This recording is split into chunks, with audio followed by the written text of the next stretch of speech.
The committee will come to order. And pursuant to notice, we meet today to mark up 7 bipartisan measures. Without objection, all members may have 5 days to submit statements or extraneous materials on today's business. As members were notified yesterday, we intend to consider today's measures en bloc. And so without objection, the following items previously provided to members and also in your packets will be considered en bloc and are considered as read. They are H.R. 1911, the Special Envoy to Monitor and Combat Anti-Semitism Act, Smith Amendment 96 in the nature of a substitute, H.R. 2259, the Samfar Peace Corps Enhancement Act, Poe Amendment 87 in the nature of a substitute.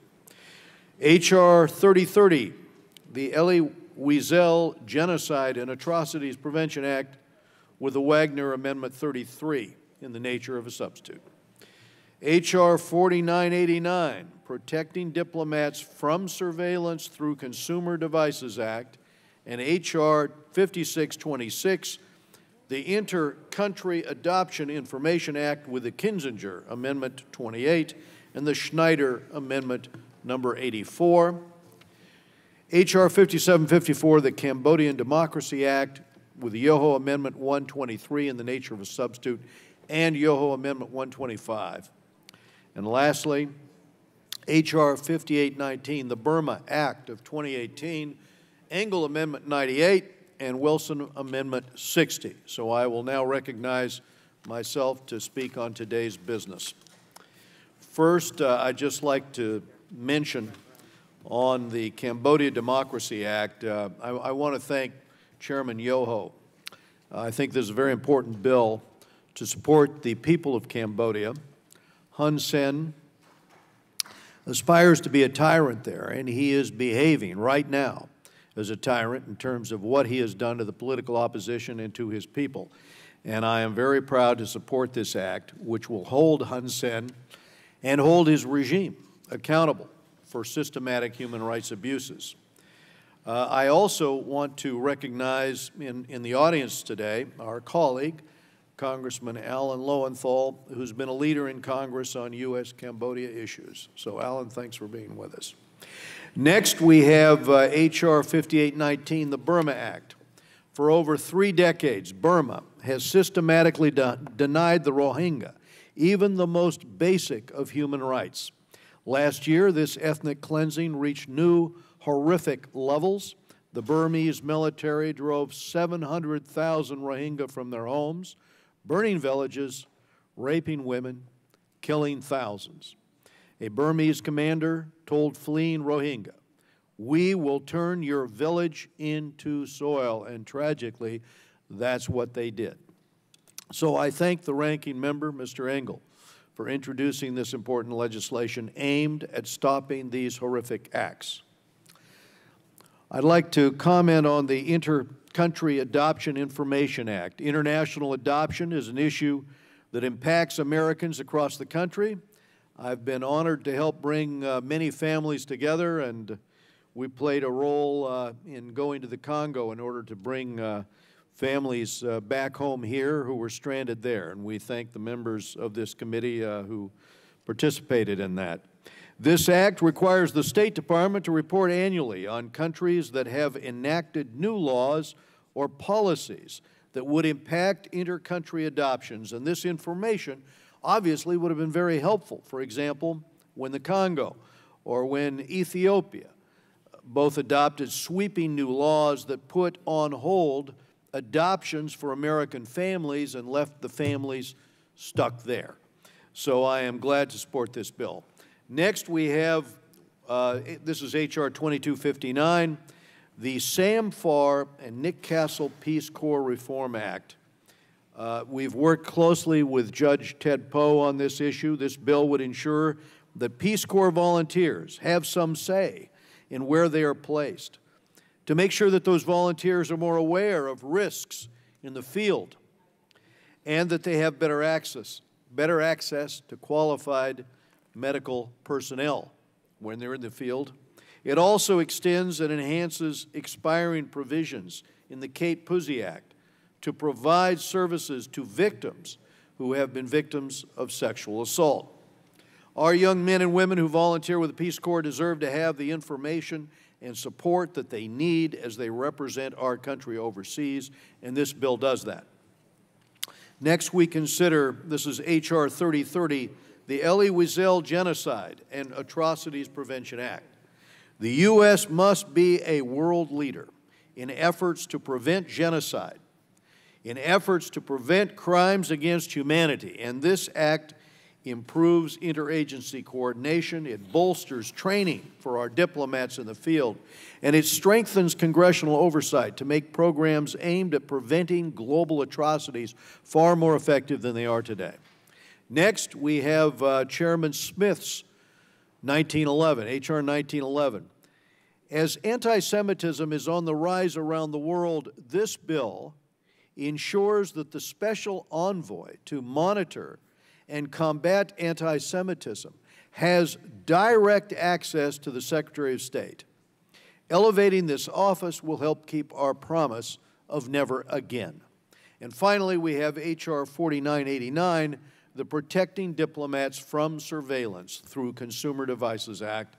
This bill rightly addresses the need for the State Department to develop a clear, modern policy regarding the use of devices that may have GPS tracking capability, frequently do.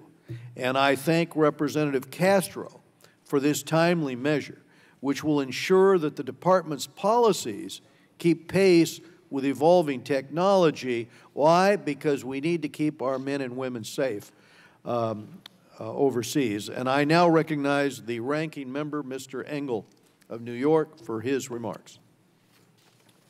Thank you, Mr. Chairman. Thank you for calling this markup, and let me thank our colleagues for all the hard work on the measures we're considering this morning.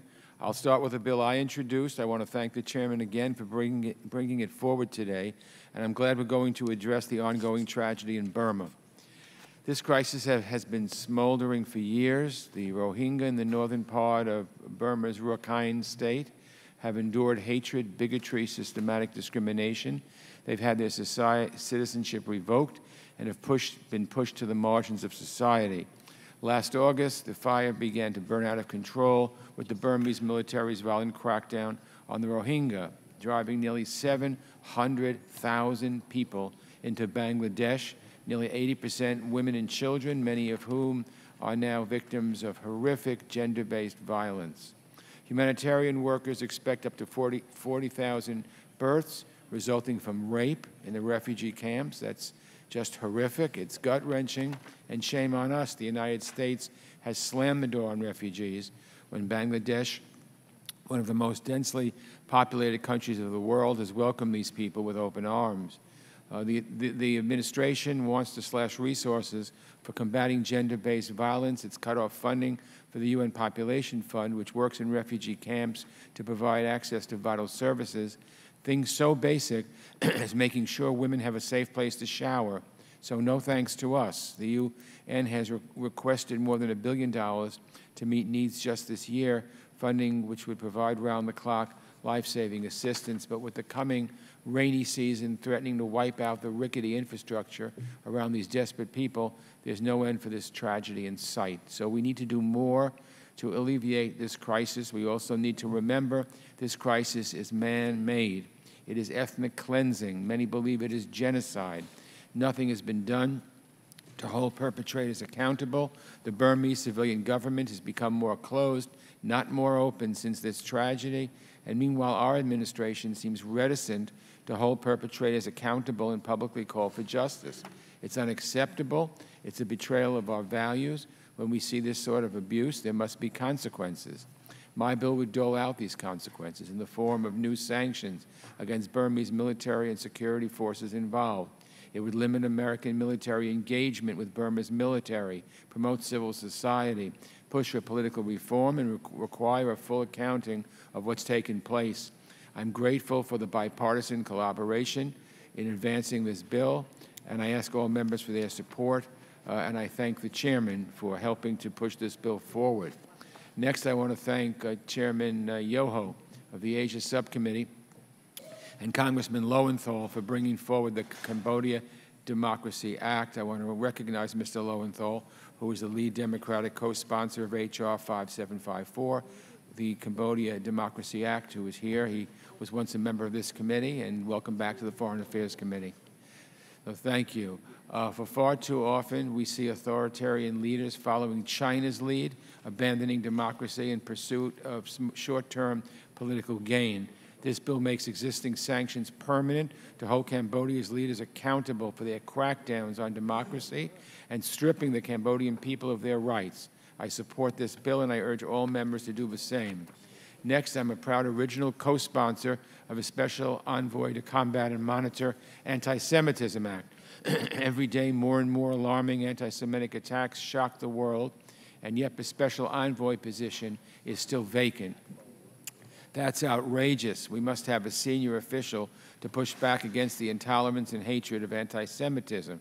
This bill would elevate the position and require the President to put forward a nominee no more than 120 days after a vacancy. American leadership is needed in the fight against anti-Semitism. The measure has my strong support.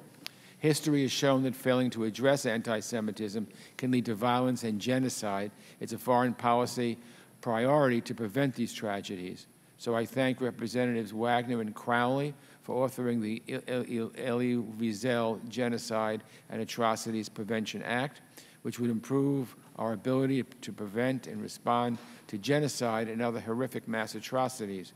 Let's work on harnessing American capabilities to stop these tragedies before they start. I urge my colleagues to join me in supporting this bill. Next, let me thank Congressmen Poe and Kennedy for their bill, the Sam Farr and Nick Castle Peace Corps Enhancement Act. This bill works to improve the health, safety, and security of Peace Corps volunteers. The Peace Corps represents America's best values around the world. Volunteers dedicate their time to promote people-to-people diplomacy and community-based development in far corners of the world. This is one of our most cost-effective efforts, and we should do everything we can to take care of these committed young public servants. I very much support this bill. I'm also glad to support the Inter-Country Adoption Information Act.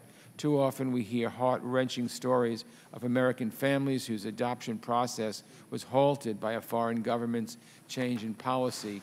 These families are also often left in the dark when these changes happen. This bill presents a straightforward fix, requiring the State Department to provide this information that affects prospective adoptive American families.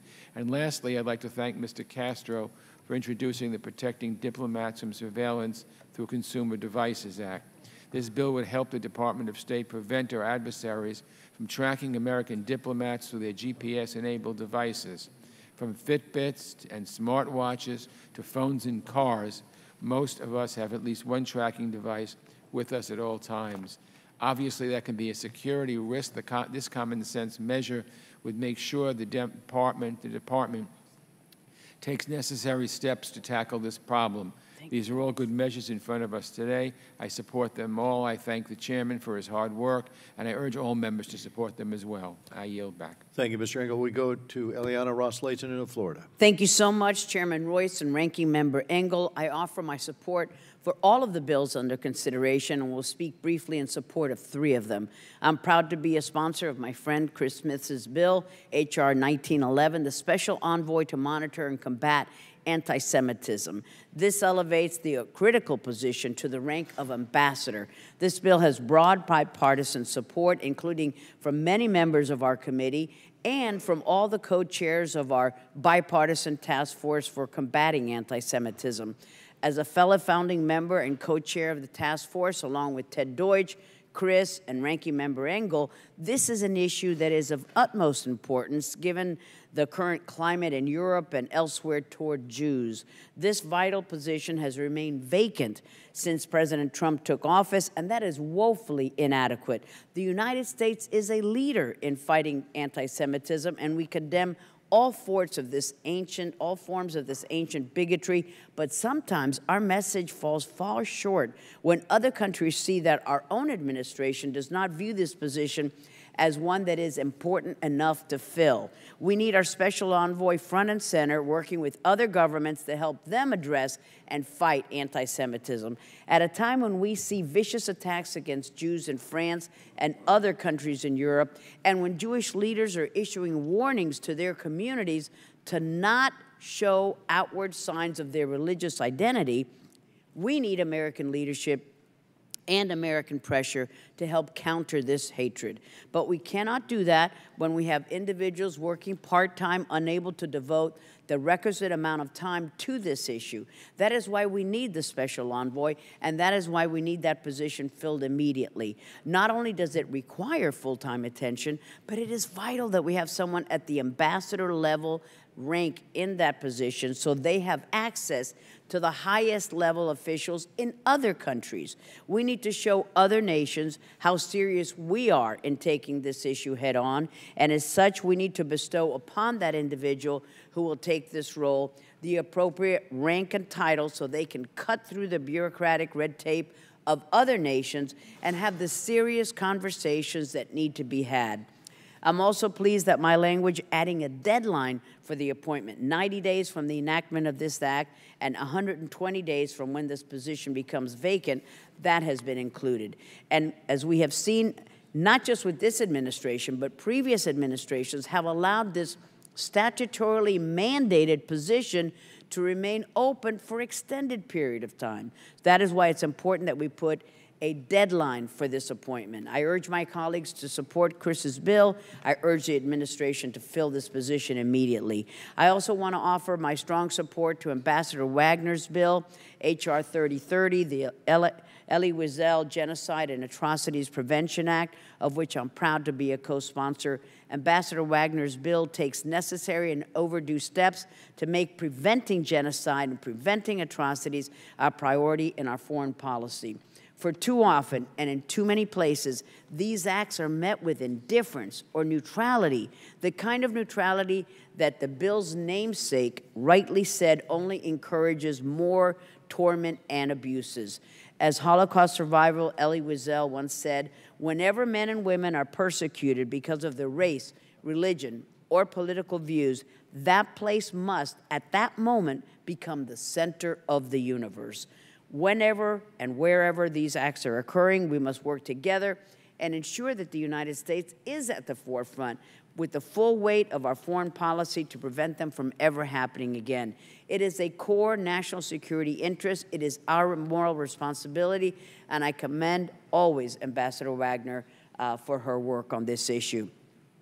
And finally, some words to offer my strong support for Ranking Member and Steve Shabat's H.R. 5819, the Burma Act of 2018, of which I'm also proud to be a co-sponsor. As the former chairman of the Asia and Pacific Subcommittee, Steve has been a tireless champion on human rights in Burma. I want to commend him and the ranking member for their work on this bill. The Burmese military ethnic cleansing campaign is a crime against humanity, exactly the type of atrocity that Ambassador Wagner's bill is seeking to prevent. Among other provisions, this bill would authorize humanitarian assistance for victims of the Burmese military campaign, limit security assistance with security forces, and impose targeted sanctions against those responsible for these serious human rights abuses. We cannot allow this issue to go on unaddressed. I urge my colleagues to support this bill and all the measures before us today. Thank you, Mr. Chairman. Thank you, Ellie. Mr. Brad Sherman of California.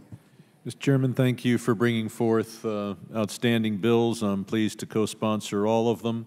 As to the Special Envoy to Monitor and Combat Anti-Semitism Act, I commend Mr. Smith and Schneider. This is an important office. It ought to be upgraded to the rank of full ambassador, and we need to make sure that the President fills this position. I've seen this office do outstanding work, particularly during the year and a half in which my wife served as the Deputy Special Envoy.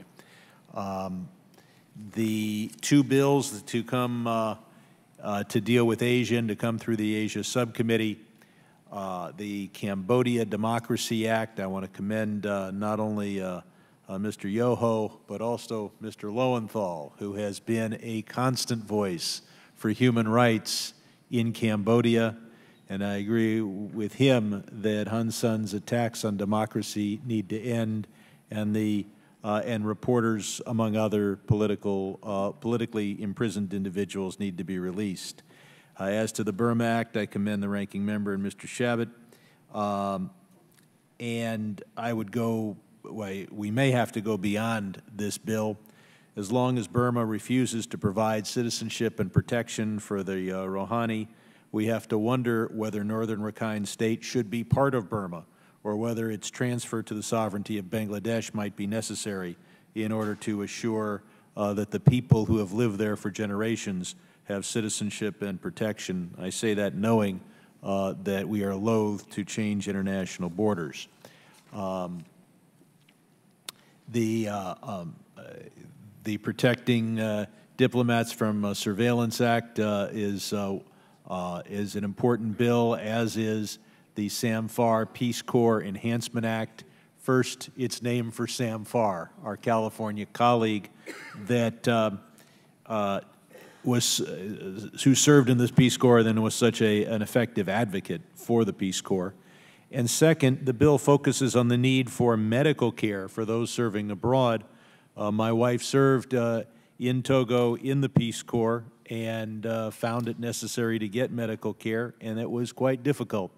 Her service was interrupted. So the idea of making sure that medical care is available is an important addition to the Peace Corps' governing statutes. With that, I yield back. Thank you. We go to Chris Smith. Thank you very much, Mr. Chairman. And thank you for posting this important bill, H.R. 1911, to take the special envoy to combat and monitor anti-Semitism and create a position of ambassador at large. I want to thank Brad Schneider for being the principal Democrat co-sponsor. I deeply appreciate that. And of course, as Ileana Ross-Layton, one of the other sponsors, pointed out, Eliot Engel and Ted Deutsch, all of us who were part of this coalition trying to stop anti-Semitism, a bipartisan one, are all co-sponsors of this bill. In all, 80 members, 25 members of this committee, and leading Jewish organizations and other human rights groups are all for it as well.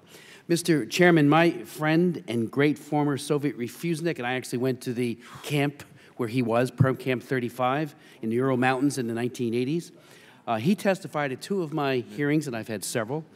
He said that we need to expand our understanding as to what anti-Semitism is. It continues to fester and worsen with regards to hatred towards Jews, men, women, and children, simply because they're Jewish. But he also said much of the criticism directed at Israel is also laden with anti-Semitism, and said there are 3 Ds, the 3D test that we need to apply, and that is the 3 Ds of modern anti-Semitism: demonization of Israel, double standard, and delegitimization. In other words, no right to exist. I would point out to my colleagues that Rabbi Andy Baker, the Director for International Jewish Affairs for the American Jewish Committee, and the personal rep for combating anti-Semitism for the Organization for Security Cooperation in Europe, of which I am the co-chair of the U.S. delegation, he has said we continue to see physical and even lethal attacks on Jews in Europe, efforts to restrict or ban elemental religious practices, and emboldened extremist political parties with an anti-Semitic agenda.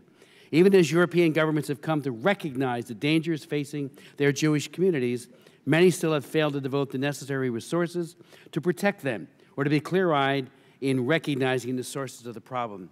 According to B'nai B'rith International, unfortunately, we continue to see a dramatic growth of anti-Semitism, particularly in Europe and the Islamic world. The scourge has reached its highest level since World War II. B'nai B'rith International is, and then they go on to talk about what they're doing. They also pointed out in Canada, last year was a record-breaking year for anti-Semitism in Canada, according to their new audit. There is a need for a comprehensive, aggressive, robust effort by the United States. I would point out to my colleagues in 2004, Congress passed and signed into law the Global Anti-Semitism Review Act of '04. I was the prime author of the provisions that created both the Office to Monitor and Combat Anti-Semitism in the State Department and the position of Special Envoy to Monitor and Combat Anti-Semitism to lead it. H.R. 1911, however, would elevate the Special envoy to ambassador. And that gravitas makes a difference both within the building and when he or she takes this message throughout the world. It would mandate that the special envoy serve as the primary advisor to the United States government, including the Secretary of State, on monitoring and combating anti-Semitism in foreign countries and coordinate efforts across the government. It also would prohibit the special envoy from being double-hatted, something that we faced early on after the 2004 Act. Give it to somebody else, expand their portfolio. That dilution of the mandate weakens the efforts. I would also point out that we have language saying that the envoy, and that would be an ambassador, needs to be nominated within 90 days of the enactment of this act, because we have had unbelievable delays, no matter who's president. And I would point out, Bush took 583 days, Obama 307 days, and then when there was a change, 227 days after that, when the one that he originally had in the position left. Long delays, nobody leading the ship or being at the helm. I would point out, however, that when Special Envoys Greg Rickman, Hannah Rosenthal, and Ira Foreman had the job, they did a tremendous job and were the eyes and ears, and they were the voice of our government in combating this scourge. I want to thank everyone for doing this and backing it. We do have a great deal of support for it, and the time has come. There should be no further delay. We do call on President Trump. We did, all of us asked Tillerson, Secretary Tillerson, to move in this direction. We're now asking Secretary Pompeo to make this appointment and to do it immediately. And then, God willing, this becomes law. We can then work to elevate that special envoy to the ambassador. Thank you. Thank you. We go to Mr. Jerry Connolly of Virginia. Thank you, Mr. Chairman. I want to thank you for putting all these bills on the agenda today. Glad to sponsor as an original co-sponsor or as a co-sponsor all of them. I particularly want to highlight four. The Burma Act, really important that we support the democratic transition while also holding accountable those who have engaged in unbelievable violence against part of the population. I think this bill strikes that balance.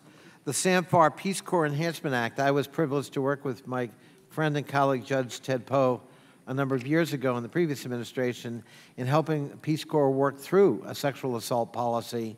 This bill adds to that and honors our former colleague, a very gentle and wonderful man, Sam Farr.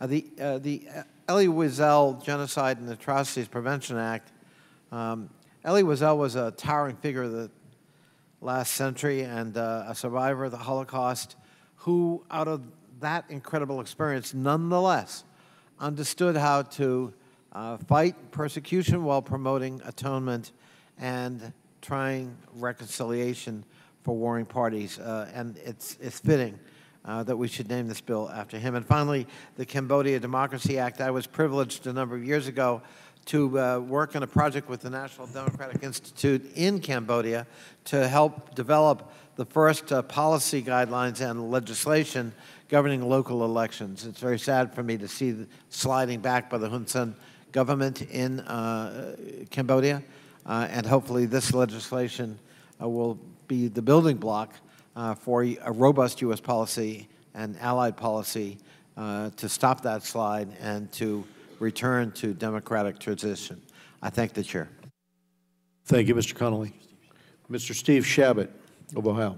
Thank you, Mr. Chairman, and thank you for holding this markup today. And I rise in support of H.R. 5819, the Burma Act. It's a bill that we've worked with Mr. Engel and the chair, Mr. Royce, and other members. I think this is really an important bill, and it holds the perpetrators of the crimes committed against the Rohingya Muslims accountable in a strong and meaningful way.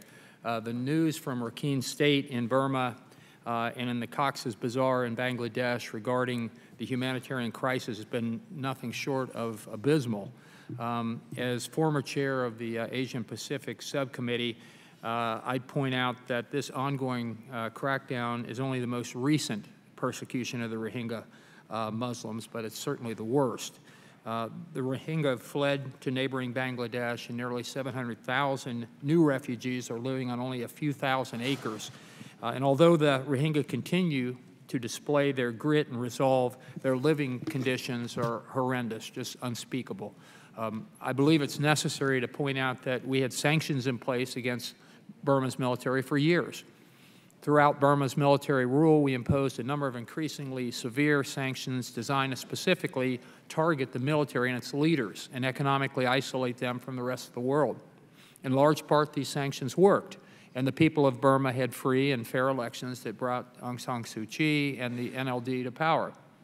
Unfortunately, the previous administration quickly touted Burma as a success story and then regrettably almost immediately relaxed restrictions on their military.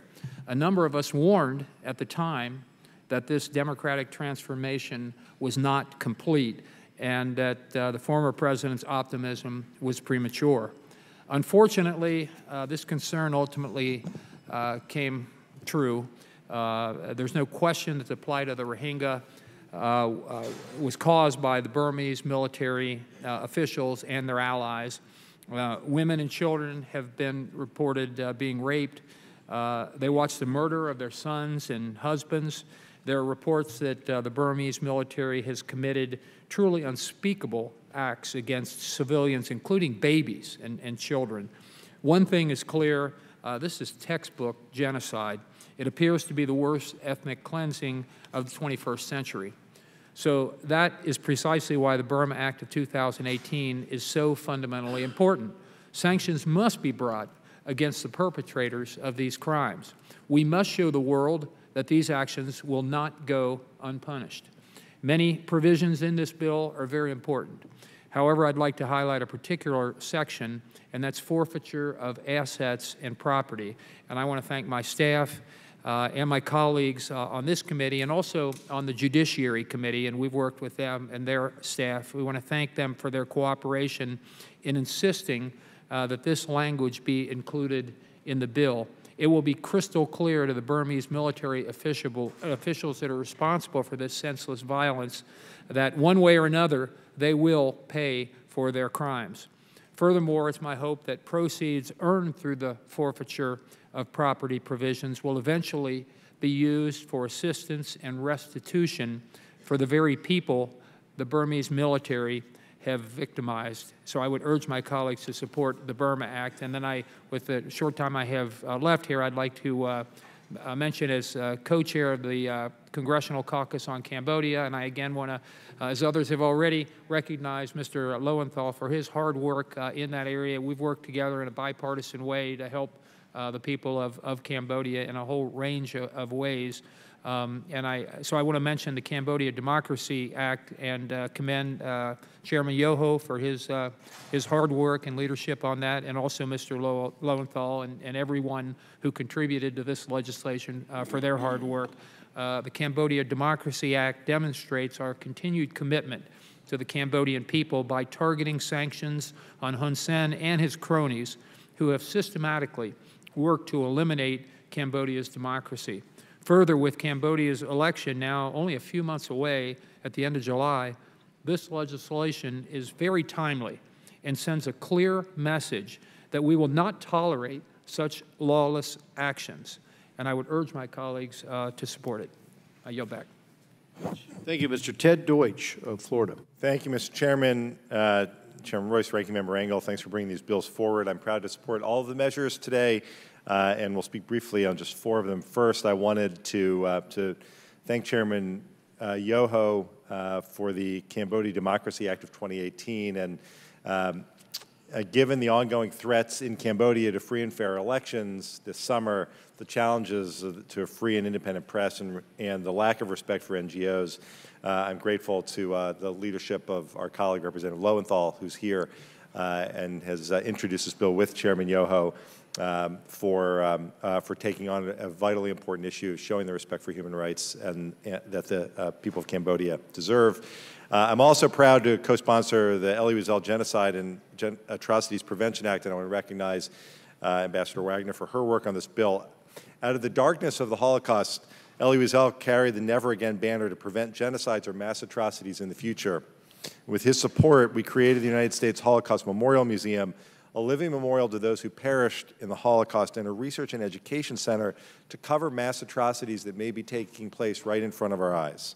Tragically, even in 2018, these atrocities continue, and we don't need to look any further than Burma. Civilians continue to be targeted based on their religion, race, ethnicity, or some other criteria that drives people to commit mass murder. And if we want to be able to say and mean never again, then we need to strengthen our laws and empower the government officials to carry it out. This bill is a significant step in that direction. It states unambiguously that genocide or mass atrocities occurring in another part of the world pose a threat to our national security. The methodical and deliberate mass killing of civilians is not only egregious and immoral, it is a crime under international law and a threat to what we as Americans stand for. This bill will also train our Foreign Service officers, often on the diplomatic front lines, to identify warning signs and to direct the administration to report to Congress and the American people what steps it has taken to prevent or stop mass atrocities. I urge my colleagues to support this legislation and improve our government's response to mass atrocities around the world. Next, I'd like to express my support for the Burma Act. The plight of the Rohingya has been painful to watch, and I'm especially discouraged that it is happening in a country that once appeared to be on the track toward a peaceful, civilian-led democracy. The Burmese military's treatment of the Rohingya people and the resulting mass exodus into Bangladesh represents a travesty on a shocking scale. I'm very proud to co-sponsor this legislation. I believe it's important to codify the human rights abuses committed by the Burmese military and security forces while outlining the policy of the United States to support Burma's transition to real democracy. The bill's emphasis on the safe return of the Rohingya to Burma and the promotion of freedom of the press are vital and important steps. Only until all of the people are included as full citizens and are allowed to return, acts of ethnic cleansing are ended and freedom of religion and the press are ensured, will Burma again resemble a nation moving toward real democracy.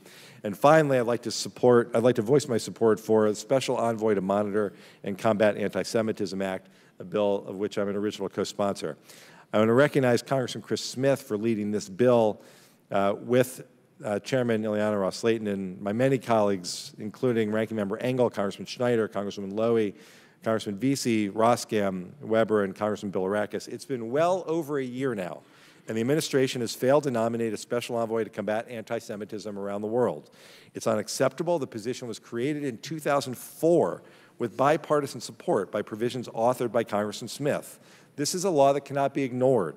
The special envoy and its staff are tasked with monitoring worldwide anti-Semitism, building coalitions by working with governments and NGOs, and acting as our nation's leading global advocate for combating anti-Semitism. This in a time when we're seeing more anti-Semitic activity rise from the political left and right. We're hearing appalling stories like the Holocaust survivor who was brutally murdered in her apartment, and our government cannot be silent in moments like these. The United States has historically been a leader in calling out anti-Semites and pushing governments to do more to protect their Jewish citizens. This is not a time to give up that leadership role. We have to address this troubling trend with action. Jews are often the canary in a coal mine.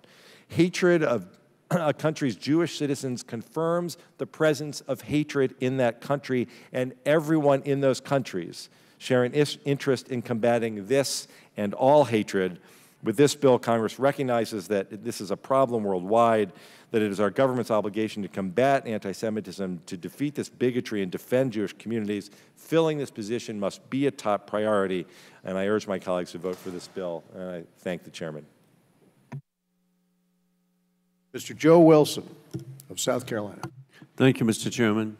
I'm grateful to Chairman Ed Royce and Ranking Member Elliott Engel for holding this markup on critical issues such as protecting human rights, enhancing diplomat and Peace Corps volunteer security and safety, and improving international adoption procedures, all of which I am grateful to co-sponsor. I especially want to thank Congresswoman Ann Wagner for introducing the Elie Wiesel Genocide and Atrocities Prevention Act.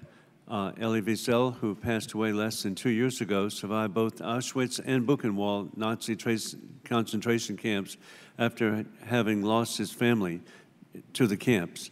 This legislation contributes to his memory by requiring the U.S. government to train Foreign Service officers to spot warning signs of genocide and to provide coordination and information sharing among the intelligence community in order to prevent future crimes against humanity. I also want to thank Congressman Chris Smith for his providing the Special Envoy to Monitor and Combat Anti-Semitism Act of 2017. While the Department of State should be routinely studying the structure and roles of numerous special envoys, some special envoys such as the envoy to monitor and combat anti-Semitism, will operate best by having ambassador status with direct access to the Secretary of State. Sadly, we see anti-Semitism today, as there is criticism of the U.S. Embassy being located in Jerusalem. Lastly, I want to express my gratitude to Ranking Member Elliot Engel for introducing the Burma Act of 2018. This act states, for the record, that the Burmese military are responsible for the murder and ethnic cleansing of the Rohingya in Burma and provides for sanctions in response to such crimes until Burma becomes more transparent. Burma should also deliver on its non-proliferation commitments by fully disclosing its past and present nuclear activities to international inspectors, which was included by an amendment I provided. Today's markup legislation shows the world that the United States cares deeply about the priorities we place on human rights, and I urge their passage. I now yield the balance of my time to Judge Ted Poe. I thank the gentleman from South Carolina. I want to speak specifically on the Sam Farr, Nick Castle Peace Corps Act. I want to thank Congressman Joe Kennedy for his bipartisan leadership in this and the Kennedy family and their long history of supporting the Peace Corps. Mr. Chairman, unfortunately, over the last few years, bad things have happened to our Peace Corps volunteers when they go abroad.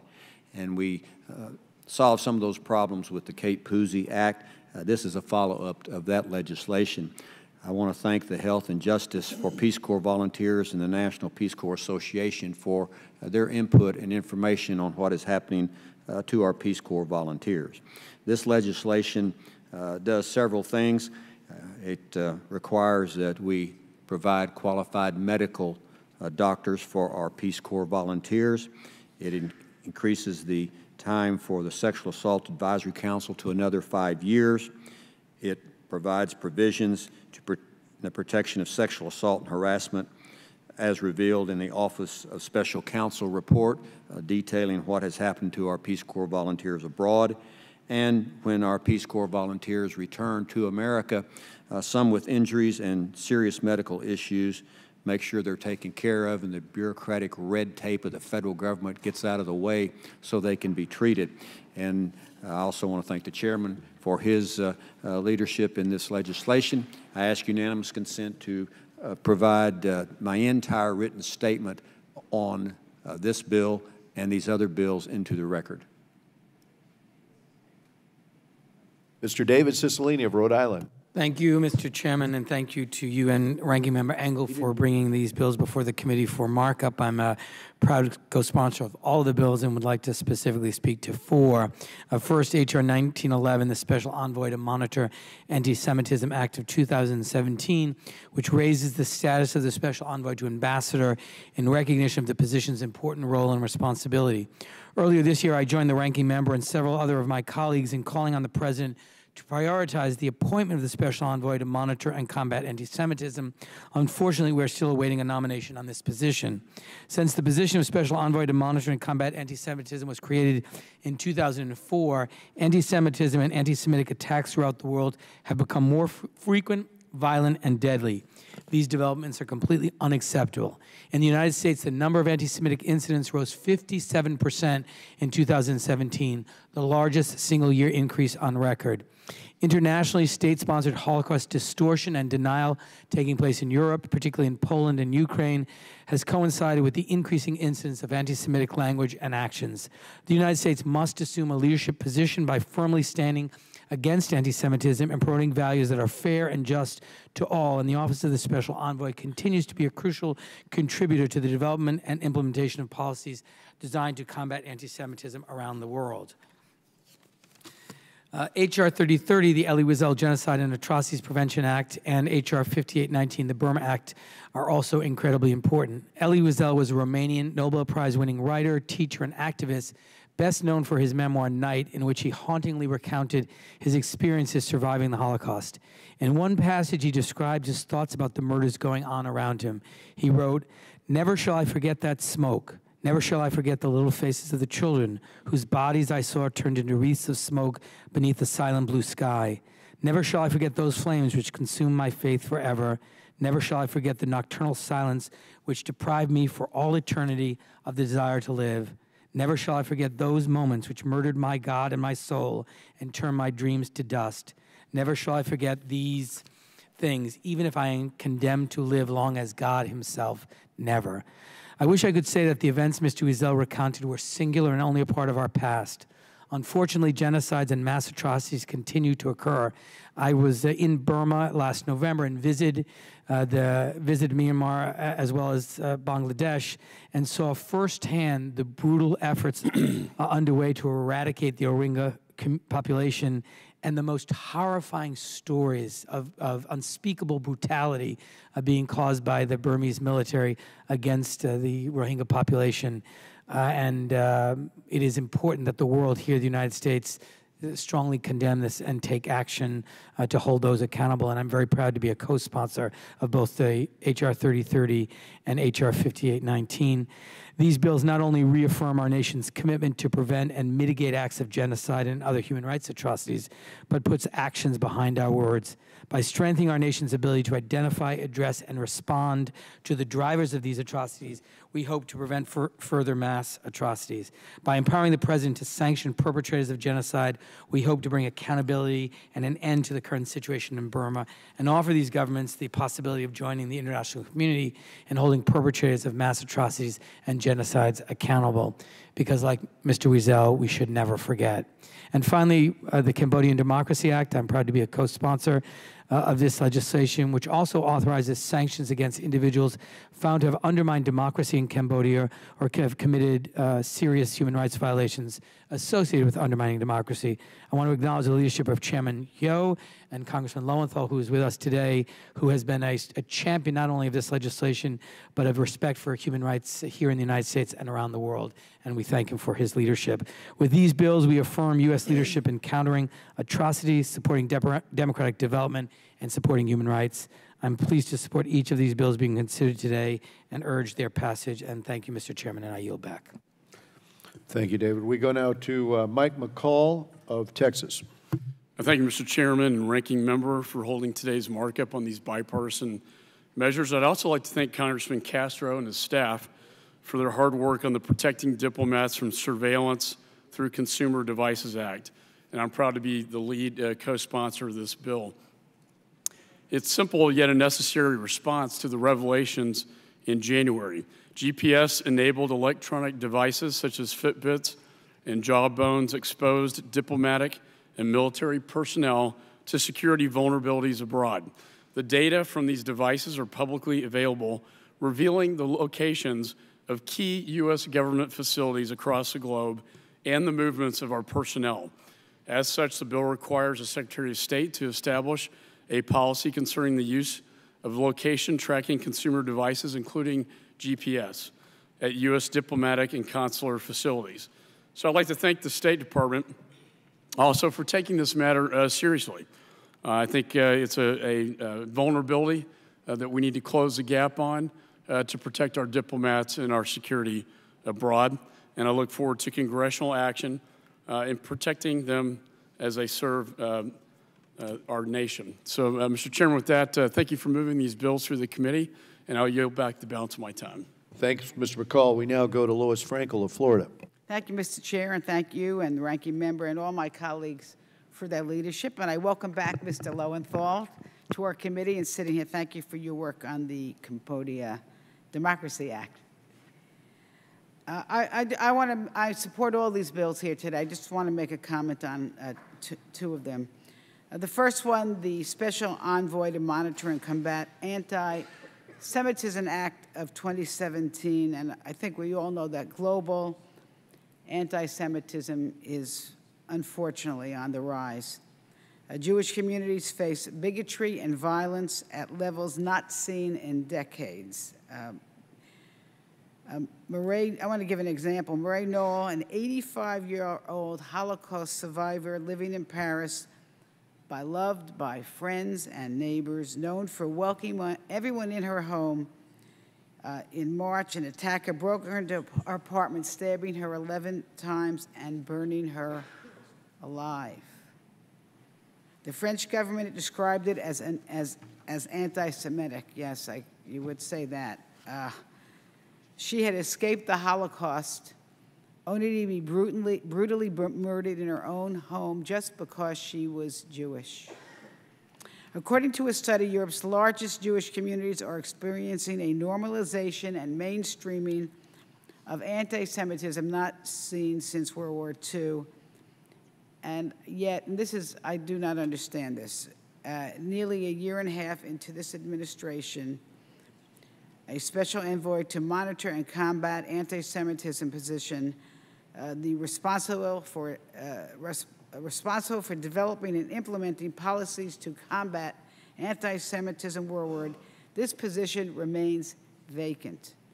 And I just want to say that I think it's dangerous and it's shameful, and because combating anti-Semitism must be a foreign policy priority. And so this important legislation, it elevates the role of our anti-Semitism envoy to that of ambassador, and requires him or her to report directly to the Secretary of State. I'd also like to draw attention to the Burma Act of 2018. Last fall, we had a hearing in this committee about the Rohingya crisis, and last week the Democratic Working Women's Group heard from UN Refugee Agency's Goodwill Ambassador Kristen Davis, an actress and humanitarian. And I think we've heard this from my other colleagues, about more than 700,000 Rohingya refugees have been forced to flee Burma by security forces, villages burned, unarmed civilians shot, women and girls assaulted. The United States government has called these actions ethnic cleansing, and many in the international community believe it's genocide. And that's why this bill is so important. It imposes sanctions on those who have committed acts of violence and limits security assistance to Burma until it's certified that human rights abuses have ended, like the horror of a mother who was forced to stand in a river at gunpoint, holding her child in her arms as she squeezed her baby tight. Soldiers clubbed her in the face, tore her child out of her arms, hurled them into a fire, and then dragged her into a house where she was gang raped. It's hard to even say this. And just unbelievably, she's one of hundreds of thousands of Rohingya refugees who are either women or children. They're in refugee camps in Bangladesh. Fortunately, I want to underline this. The UN Population Fund is on the ground with midwives and mobile health camps to care for survivors of rape and conduct information sessions to stop human trafficking. And since we all care about this tragedy, I want to point out that this administration has cruelly cut off funding to the UN Population Fund for the second year in a row, leaving it to the rest of the international communities to fill in the gap. With monsoon season approaching, floodings and disease outbreaks expected, meaning the lives of these refugees who have suffered so much are going to get harder. So, again, I strongly support the adoption of this bill. And I urge my colleagues to look beyond and recognize that our response to humanitarian crisis will not be sufficient unless we restore the funding to the UNFPA. I thank my colleagues, and I yield back. Thank you. We go to Congresswoman Ann Wagner of Missouri. I thank you, Mr. Chairman. I am speaking today in support of the Elie Wiesel Genocide and Atrocities Prevention Act, a bill I introduced to improve U.S. efforts to prevent mass atrocity crimes. The legislation honors the legacy of Nobel laureate Elie Wiesel and his life work to fight evil around the world. Mr. Wiesel was just 15 years old when the Nazis deported him and his family to Auschwitz. He was the only member of his family to survive, and having witnessed the near total destruction of his people, he spent his life defending the persecuted. As Mr. Wiesel understood so well, the true horror of genocide is that it is preventable. We are haunted by repeated failures and missed opportunities to end these tragedies before they begin. And I know everyone in this room agrees that there is more the United States can and must do to help vulnerable communities and persecuted people around the world. The reality is that good intentions and platitudes like never again have not prevented the deaths of hundreds of thousands of civilians at the hands of the Assad regime, nor the ethnic cleansing of Rohingya Muslims in Burma. It is past time to take a clear-eyed look at our policy and programmatic mechanisms for atrocity prevention and ask ourselves, what can we do better? The U.S. government has the capacity to effect real change, and the Elie Wiesel Act expresses Congress's strong support for better utilization of existing resources, particularly the United States Atrocities Prevention Board, which is dedicated to coordinating U.S. atrocity prevention and response, and the Complex Crisis Fund, which supports agile, efficient responses to unforeseen crises overseas. The bill also expresses the Congress's belief that the Atrocities Prevention Board should conduct outreach with civil society groups and NGOs to receive assistance for its efforts and provide greater public understanding of the work of the board. Additionally, we require the administration to evaluate existing prevention efforts, report on countries at risk of genocide and mass atrocity crimes, and recommend concrete improvements to our early warning and response systems.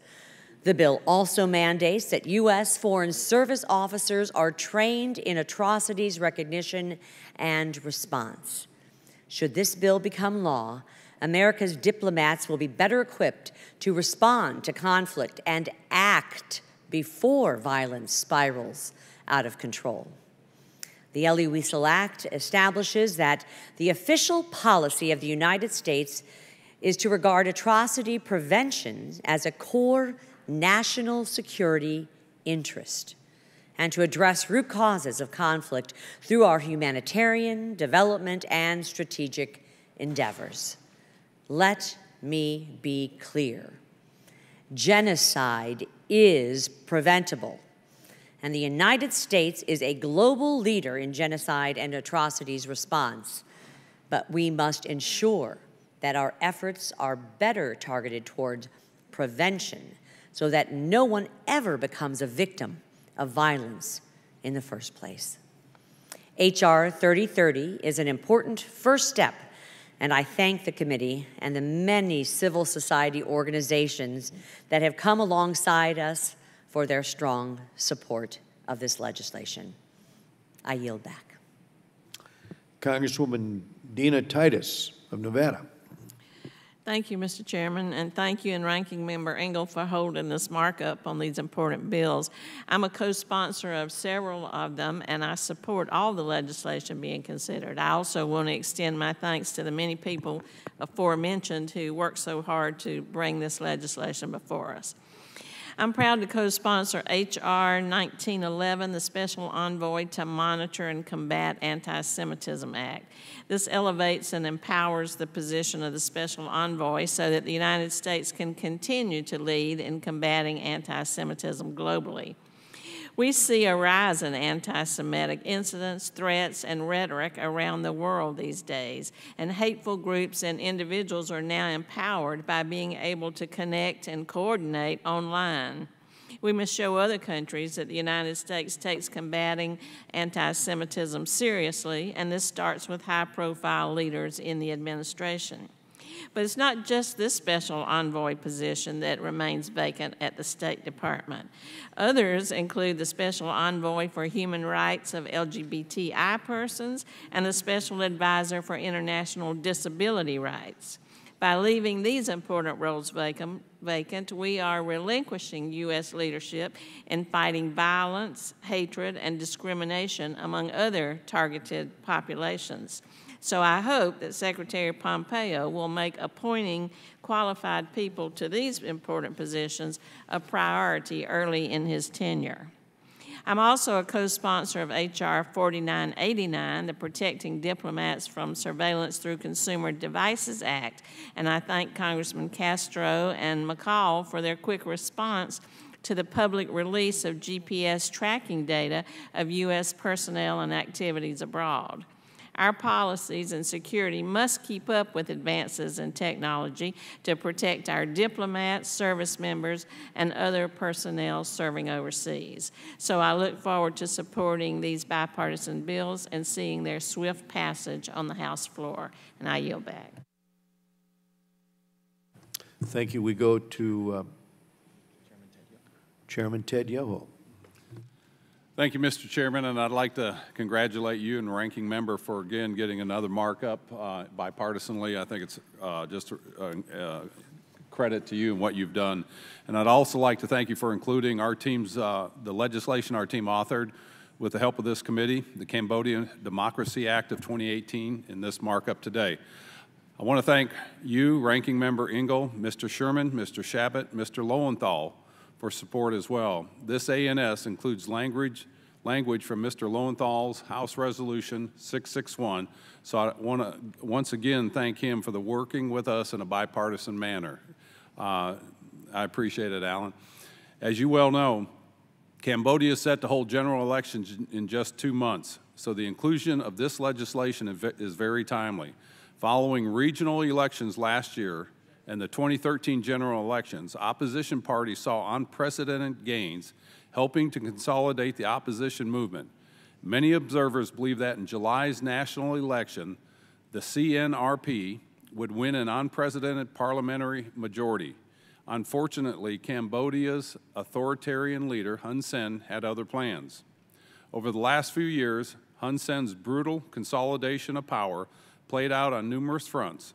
Hun Sen has chilled support for the opposition by threatening to deploy the military if elections don't go his way, and has used his control of the government to dismantle threats to his grip on power. Illustrations of such: 2 years ago, the CNRP lawmakers were savagely dragged from their cars and beaten by Hun Sen's bodyguards. While the perpetrators served token sentences, they were then promoted to colonel barely 2 weeks after being released from prison. Such is the reward for crushing the opposition. Last September, authorities arrested Kem Sokha, the leader of the CNRP, and charged him with treason, allegedly for participating in an American plot to undermine Hun Sen's regime. Cambodia's Supreme Court followed up on this act by dissolving the CNRP, again citing the party's involvement in an alleged U.S.-backed plot.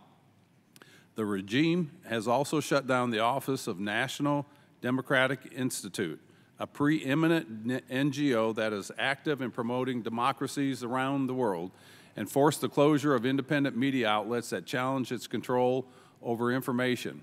Radio Free Asia, The Voice of America, and other publications and radio stations have been shuttered.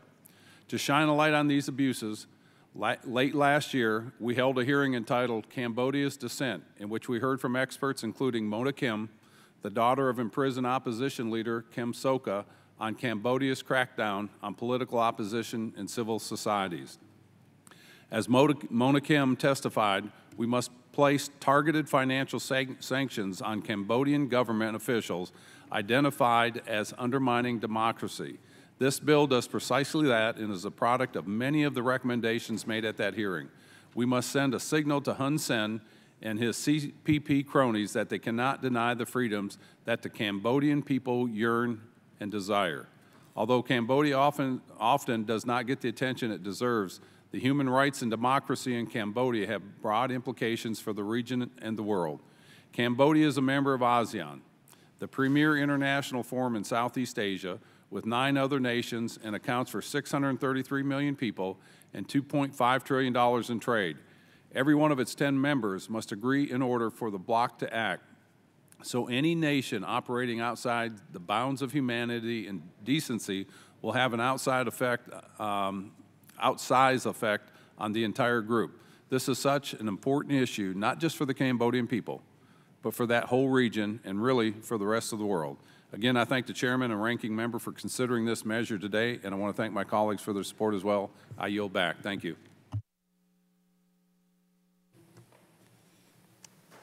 Thank you, Mr. Yoho. We go now to Mr. Brad Schneider of Illinois. Thank you, Chairman Royce. I want to thank the chairman and ranking member for holding today's markup, and in particular for your leadership in bringing this legislation before our committee this morning. In particular, I am proud to join Congressman Chris Smith and ranking member Engel in introducing H.R. 1911, the Special Envoy to Monitor and Combat Anti-Semitism Act of 2017. This important bill would elevate the Special Envoy to the rank of ambassador, and today's amendment in the nature of a substitute would require the President to nominate someone for this position no later than 90 days after the bill's enactment and no more than 120 days after the position is vacated. I'm extremely concerned and frustrated that after many pleas to do so, this administration has yet to fill the position of Special Envoy to monitor and combat anti-Semitism, especially given the rise in anti-Semitism across the globe. We need to do all we can to support our allies and combat anti-Semitism wherever it manifests itself, and I hope the administration sees the value in this position and will fill it soon. I'm also pleased to support H.R. 3030, the Elie Wiesel Genocide and Atrocities Prevention Act, of which I am a co-sponsor. I appreciate the work of my colleagues, Congresswoman Wagner and Congressman Crowley, in sponsoring this bill and the support from many stakeholders, including the Holocaust Memorial Museum, Friends Committee on National Legislation, to name just a few. Elie Wiesel taught us that we must never forget the atrocities committed during the Holocaust and that we must do everything in our power to ensure this type of horror never happens again. Unfortunately, hatred, persecution, and genocide continue to unfold in many parts of the globe, and therefore legislation such as the Elie Wiesel Genocide and Atrocities Prevention Act is still necessary. This bill affirms the importance of continuing to strengthen our government's efforts to prevent and respond to atrocities and states that it is in our national security interest to prevent genocide and other atrocities. The bill also takes important steps to require training for Foreign Service officers who are often at the front lines so they can better detect the early warning signs of potential violence and atrocities.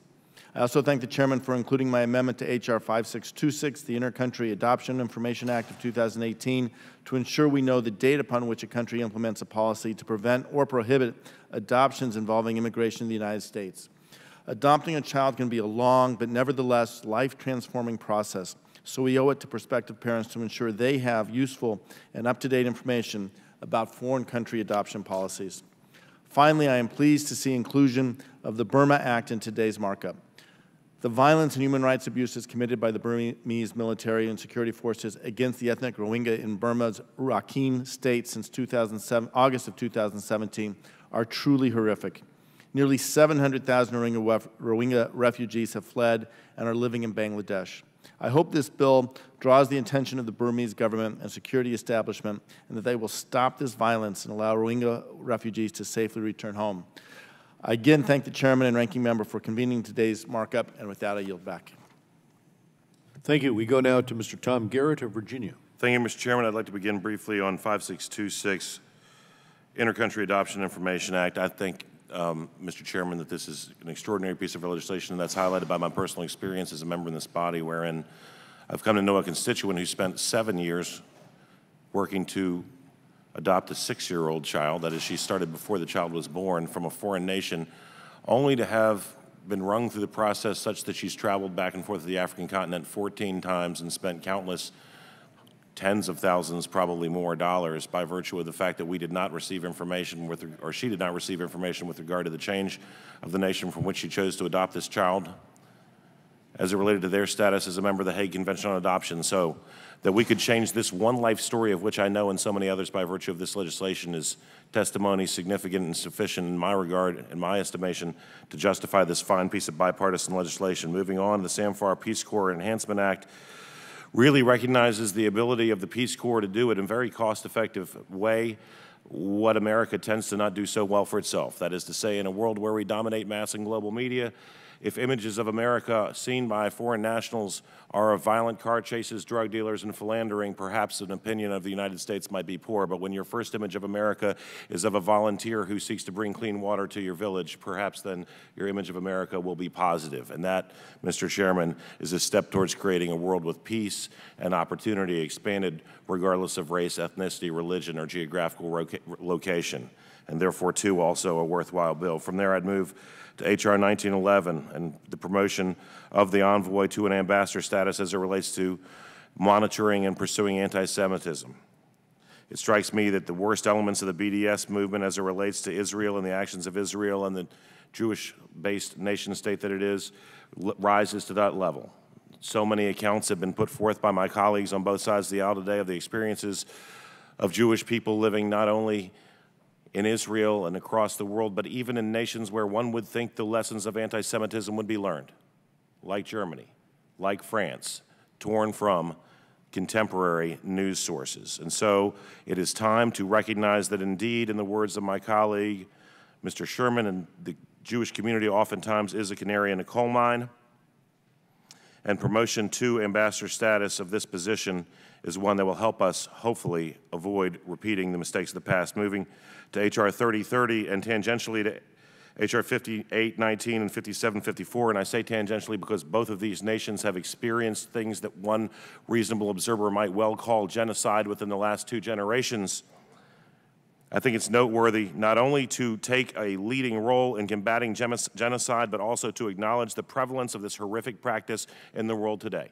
All too many people are all too well aware, and some are not, of the horrific outcomes of the genocide propagated by the Germans during the Second World War.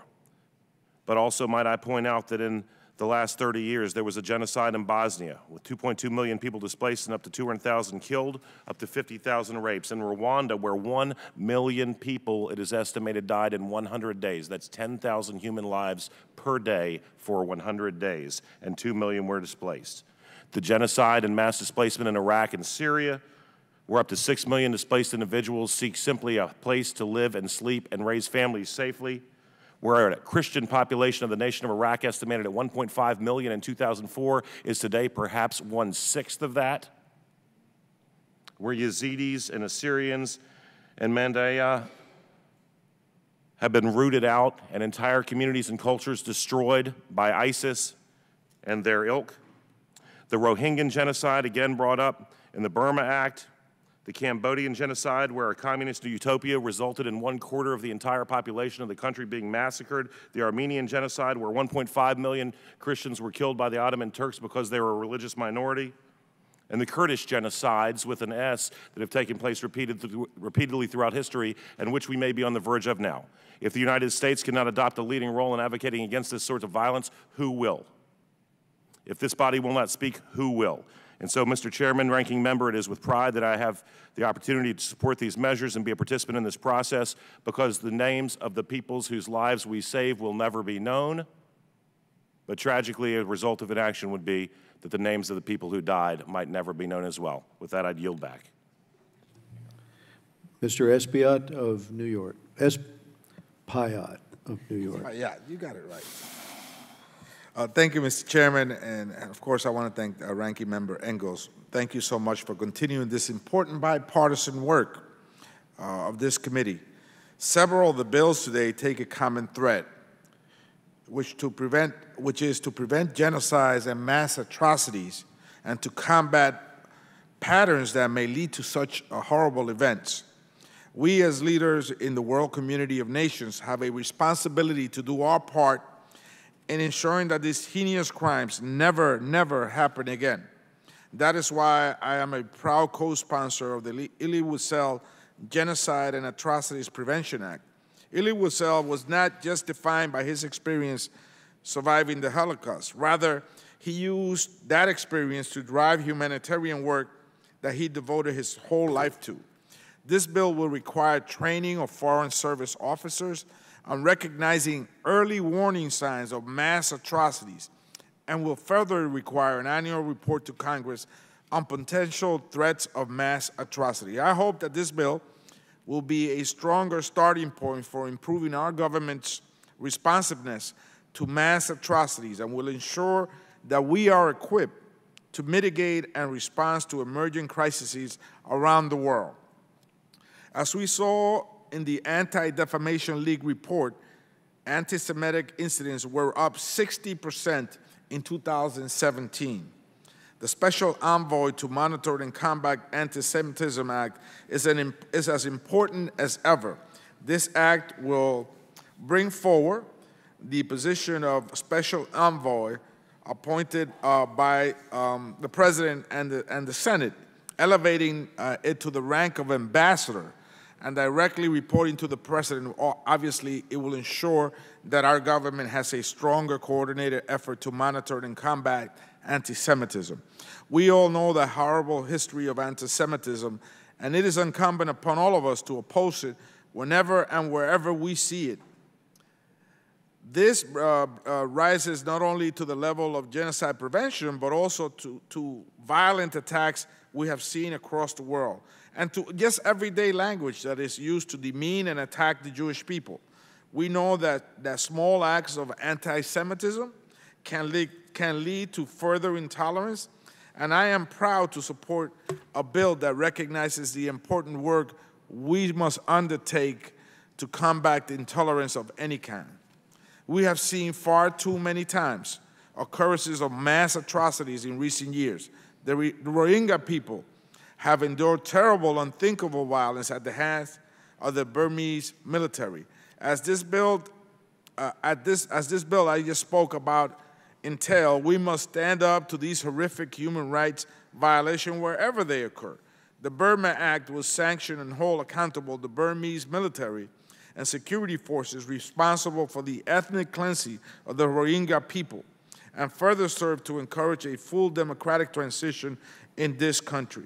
We must be consistent in our values and our commitment to combat genocide, and we must work with the people of Burma to support national reconciliation and constitutional reforms that ensure that violence of this kind never happen again. Thank you, Mr. Chairman, and I yield back the remaining part of my time.